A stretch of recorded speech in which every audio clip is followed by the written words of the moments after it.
अस्सलाम वालेकुम dear users, उम्मीद करता हूँ आप खैरियत से होंगे। हम कंटिन्यू करते हैं अपना आज का लेक्चर जो कि है कीज़ इन डीबीएमएस। तो स्टार्ट करते हैं, बढ़ते हैं लेक्चर की जानिब। What are keys? Keys are the essential elements of any relational database. Keys जो होती हैं वो किसी भी रिलेशनल डेटाबेस की एसेंशियल एलिमेंट्स होते हैं, जो मतलब ज़रूरी एलिमेंट्स होते हैं। If it identifies each tuple in a relation और यूनिकली। कीज़ जो होती हैं ये हर रिलेशन के अंदर जो है टपल्स को यूनिकली आइडेंटिफाई करती है। अब टपल हमने पढ़ा था कि टपल जो है हम रोज़ को कहते हैं। तो जो रोज़ होती हैं उनकी आइडेंटिफिकेशन के लिए एक टेबल के अंदर रोज़ की आइडेंटिफिकेशन के लिए हम जो है कीज़ का कॉन्सेप्ट यूज़ करते हैं। Keys are also used to establish the relationship among the tables in a schema. एक स्कीमा जो होता है, एक डेटाबेस जो होता है, उसके अंदर हम कीज़ को यूज़ करते हैं जो डिफरेंट टेबल्स होते हैं हमारे पास, उनका रिलेशनशिप बिल्ड करने के लिए। DBMS keys. DBMS has five types of keys in it and they all has different functionality.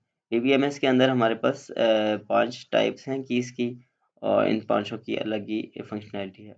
The keys are as follows: super key, candidate key, primary key, foreign key and composite key. ये हमारे पास 5 किस्म की keys है। हम देखते हैं सबसे पहले सुपर की को। सुपर की a single attribute or a set of attributes that can uniquely identify all attributes of a particular relationship in is called super key. A single attribute or set of attribute, हमारे पास super की एक single attribute भी हो सकता है और set of attributes भी हो सकता है जो कि यूनिकली आइडेंटिफाई करें all attributes of particular relation. जो किसी भी हमारे पास जो टेबल है उसके अंदर एट्रीब्यूट्स को यूनिकली आइडेंटिफाई करे तो उसको हम सुपर की कहते हैं। अ सुपर की कैन कंटेन्स वन और मोर than one attributes. Super key जो है उसमें एक एट्रीब्यूट भी हो सकता है और एक से ज़्यादा एट्रीब्यूट भी हो सकता है। ठीक है, उसके बाद अ सुपर की is the most general type of की। सुपर की जो है वो सबसे जनरल टाइप है कीज़ की। तो हम सुपर कीज़ की यहाँ पे एग्जांपल देखें, the combination of customer ID, ये हमारे पास कस्टमर आईडी है। ठीक है, उसके बाद एंड नेम, और ये हमारे पास कस्टमर नेम है, इज़ अ सुपर की बिकॉज़ जो हमारे पास कस्टमर आईडी है और कस्टमर नेम है, ये 2 एट्रीब्यूट्स, इनको मिला के, इन दोनों एट्रीब्यूट्स को मिला के सुपर की बनती है। और ये जो कस्टमर है ये एक रिलेशन है और जो कस्टमर स्ट्रीट है ये एक अलग हमारे पास एट्रीब्यूट है और कस्टमर सिटी हमारे पास एक अलग एट्रीब्यूट है। तो जो हमारे पास कस्टमर आईडी और कस्टमर नेम है, ये दोनों आपस में मिलके सुपर की बनाते हैं। ठीक है। The value of attributes customer ID and name such as C101 and Ahmed can uniquely identify that particular customer in customer entity set, which is the set pool of all customers. तो जो customer ID है उसका हमारे पास जो ID number है वो C101 हो सकता है और जो नेम है वो अहमद हो सकता है।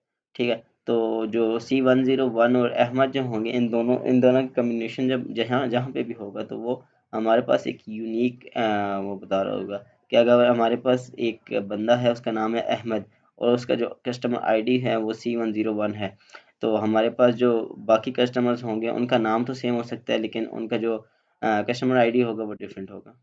सुपर की एग्जांपल, यहाँ पे हम एग्जांपल देखते हैं। Let's take an example to understand this. Employee table, employee ID, employee number, employee name. ये हमारे पास 3 एट्रीब्यूट्स हैं, आईडी है, नंबर है और नेम है। आईडी में हमारे पास E101 2 3 4 है और नंबर में 226 7 28 टू 29 है और नेम में इस तरह Steve, Ajit, Chaitanya and Robert है। तो इसमें सुपर कीज में हमारे पास एम्प्लॉय आईडी, अगर एक हमारा एट्रीब्यूट लेना चाहते हैं तो एम्प्लॉय आईडी हमारे पास सुपर की हो सकती है और अगर हम सिर्फ एम्प्लॉय नंबर को लेना चाहें तो वो भी हमारे पास सुपर की हो सकती है। इस तरह अगर हम एम्प्लॉय आईडी और एम्प्लॉय नंबर को दोनों को लेना चाहें तो ये भी हमारे पास सुपर कीज हो सकती हैं। और इसी तरह अगर हम एम्प्लॉय आईडी और एम्प्लॉय नेम को लेना चाहें, इसको और इसको, तो ये भी सुपर कीज हो सकती हैं। और अगर हम तीनों को लेना चाहें, एम्प्लॉय आईडी, नंबर और नेम तीनों को लेना चाहें तो ये भी हमारे पास तीनों की तीनों सुपर कीज हो सकती हैं। ठीक है, all of the above sets are able to uniquely identify rows of the employee table.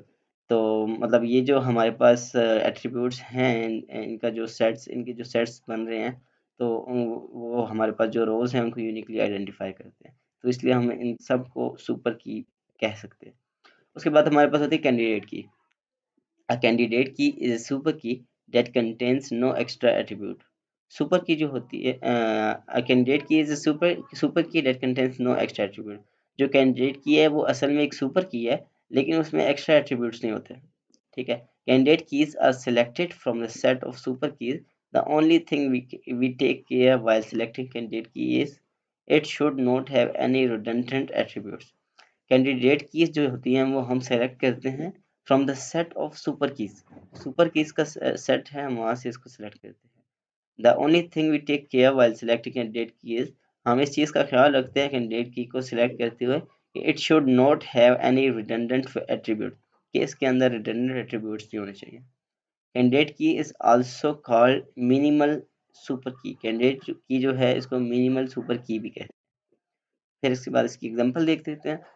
वही एग्जांपल है, इसमें there are two candidate keys in above table, employee ID and employee number. यहाँ पे दो कैंडिडेट कीज निकल रही हैं, एक एम्प्लॉय आईडी निकल रही है और एक एम्प्लॉय नंबर जो है ये निकल रहा है। क्योंकि एम्प्लॉय नेम सेम हो सकता है, लेकिन जो नंबर है और जो ईमेल आईडी जो एम्प्लॉय आईडी है वो सेम नहीं हो सकता। Note: a primary key is being selected from the group of candidate keys, and that means we can either have employee ID or employee number as primary key. ये एक note लिखा हुआ है, इसकी कुछ खास समझ नहीं है। डिफरेंस बिटवीन सुपर की एंड कैंडिडेट की, ये वही है जो हम ऑलरेडी डिस्कस कर चुके हैं। जो सुपर की है वो हमारे पास मोस्ट जनरल है, और इस जनरल के अंदर हमारे पास कोई ना कोई कैंडिडेट की होती है। उसके बाद प्राइमरी की एंड डीबीएमएस, जो हम प्राइमरी की कॉन्सेप्ट आ गया।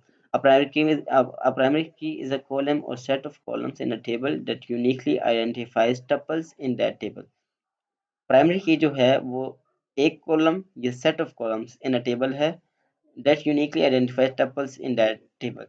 हमारे पास जो जो हमारे पास प्राइमरी की है वो एक सिंगल एट्रीब्यूट हो सकता है या सेट ऑफ एट्रीब्यूट्स हो सकता है, जो कि टपल्स या रोज को यूनिकली आइडेंटिफाई करता है। तो इसके एग्जांपल देखते हैं, student ID, student name and student age. यहाँ पे स्टूडेंट आईडी जो है in the student table example, the student ID column uniquely identifies each row of the table. जो हमारे पास स्टूडेंट आईडी है वो यहाँ पे प्राइमरी की है, क्योंकि यूनिकली आइडेंटिफाई करे। Properties of primary keys, a relation can have only one primary key. Each value in a primary key must be unique. Primary key cannot contain null values.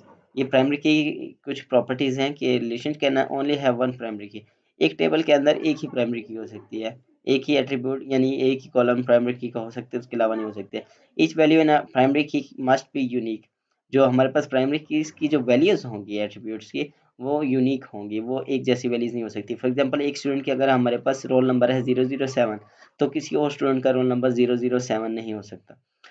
Primary key can not contain null values. जो primary key है उसमें null values नहीं हो सकती। For example हम अगर कहते हैं कि एक हमारे पास स्टूडेंट है, उसका रोल नंबर है 001, और जो दूसरा स्टूडेंट है उसका रोल नंबर है 003, जो हमारे पास चौथा स्टूडेंट है उसका रोल नंबर कुछ भी नहीं है। तो ऐसा नहीं हो सकता कि उसका रोल नंबर कुछ भी ना हो, क्योंकि जब हम प्राइमरी कीज उसको कीज अलाउ कर रहे हैं तो की जो है नल नहीं हो सकती, उसका कोई ना कोई रोल नंबर मस्ट होगा। नोट: अवर सुपर की is the product unique identifier. जो सुपर की है वो हमारे पास प्रोडक्ट यूनिक आइडेंटिफायर है। उसके बाद हमारे पास candidate key is a subset of super key. जो कैंडिडेट की है वो सुपर की का सबसेट है, क्योंकि हम सुपर की के अंदर से ही कैंडिडेट की ले रहे होते हैं। और प्राइमरी की is a subset of candidate की। जो प्राइमरी की है वो कैंडिडेट की का सबसेट है, क्योंकि जो कैंडिडेट की होती है वही हमारे पास प्राइमरी की भी होती है। Foreign keys. Foreign keys are the columns of a table that points to the primary key of another table. For example, in the below example, the student ID column in the course enrollment table is a foreign key, as it points to the primary key of the student table. जो हमारे पास foreign keys होती हैं are the columns of a table that points to the primary key of another table. अब हमारे पास जो foreign की जो होती है वो हमारे पास एक टेबल के अंदर एक और टेबल की प्राइमरी की जो होती है उसको पॉइंट आउट कर रही होती है। एग्जाम्पल यहाँ पे हमारे पास कोर्स आईडी और स्टूडेंट आईडी, हमारे पास कोर्स एनरोलमेंट टेबल में दो एट्रीब्यूट्स है, course ID and student ID. और यहाँ पे हमारे पास स्टूडेंट टेबल है, इसके अंदर हमारे पास तीन एट्रीब्यूट्स आए हुए हैं, student ID, student name and student age. तो यहाँ पे जो स्टूडेंट आईडी है ये यहाँ पे फॉरेन की है, और यहाँ पे जो स्टूडेंट आईडी है ये यहाँ पे प्राइमरी की है। प्राइमरी की इसलिए है क्योंकि ये इस टेबल में यूनिकली आइडेंटिफाई कर रही है रोज को, और ये स्टूडेंट आईडी यहाँ पे जो फॉरेन की बनी है ये असल में इस स्टूडेंट आईडी को पॉइंट आउट कर रही है और यहाँ से ये सारा डाटा उठा रही है। मतलब यहाँ पे जो वैल्यूज होंगी स्टूडेंट आईडी के, जो एट्रीब्यूट्स की वैल्यूज होंगे, वही वैल्यूज हमारे पास student ID as a foreign key जहाँ पे यूज होगी उसकी वैल्यूज भी सेम होंगी। मतलब वो एक ही दफ़ा डिक्लेयर होगी, बस यहाँ पे एज अ फॉरेन की यूज़ हो रही होगी। उसके बाद है हमारे पास कंपोजिट की, अ की that consists of more than one attribute to uniquely identify rows, also known as records in tuples in a table, is called composite key. A composite key is a that consists of more than one attribute. तो हमारे पास जो composite key है उसमें एक attribute से ज़्यादा attributes होंगे, ठीक है। एक एट्रीब्यूट से ज़्यादा एट्रीब्यूट्स होंगे जो कि यूनिकली आइडेंटिफाई कर रहे होंगे रोज को किसी भी टेबल के अंदर। एग्जांपल हम लेते हैं, सेल्स का टेबल है हमारे पास, तो यहाँ पे हमारे पास customer ID, order ID, product code and product count है, ठीक है। यहाँ पे हमारे पास ये चार एट्रीब्यूट्स हैं और इनकी वैल्यूज गिवन है। की इन above table customer ID and order ID, customer ID and order ID, अब इन दोनों की वैल्यूज जो हैं डिफरेंट हो सकती हैं, ठीक है। तो यहाँ पे this is composite key as it consist of more than one attribute. जो हमारे पास कस्टमर आईडी है और ऑर्डर आईडी है, तो इसमें हमारे पास एक से ज़्यादा एट्रीब्यूट है, ठीक है, इन दोनों को मिला के, तो ये हमारे पास कंपोजिट की है, ठीक है। उसके बाद हमारे पास है अल्टरनेट की। अल्टरनेट की जो है ये इसको हम सेकेंडरी की भी कहते हैं, ठीक है। तो इसकी डेफिनेशन मुझसे मिस हो गई है शायद। अल्टरनेट की student ID, roll number, first name, last name, email, class and marks, ये हमारे पास एट्रीब्यूट्स हैं। और यहाँ पे स्टूडेंट आईडी जो है वो प्राइमरी की है, और जो कैंडिडेट की है वो हमारे पास स्टूडेंट आईडी, रोल नंबर और ईमेल, ये हमारे पास कैंडिडेट की हैं। और अल्टरनेट की जो है हमारे पास ये है ईमेल और रोल नंबर, ठीक है, ये हमारे पास अल्टरनेट कीज हैं। Employee table and salary table, ये एक छोटा सा क्विज है। आप लोगों ने यहाँ पे आइडेंटिफाई करना है कि एम्प्लॉय आईडी और employee name, address, passport number, licence number. और इस टेबल में हमारे पास है employee ID, salary, month, year and amount. तो आप लोगों ने आइडेंटिफाई इसमें ये करना है कि कौन सा एट्रीब्यूट जो है कौन सी की को हमारे पास यहाँ पे पॉइंट कर रहा होगा। और आप लोगों ने मुझे कमेंट्स में ये बताना है कि जो टेबल्स ये गिवन हैं इनमें से कौन सा एट्रीब्यूट्स किस की को प्रेजेंट कर रहा है। सो यहाँ पे हमारा लेक्चर एंड होता है। सो उम्मीद है आप लोगों को लेक्चर पसंद आया होगा, और keep liking and sharing the videos, and please subscribe to my channel. Thank you very much. अल्लाह हाफिज़।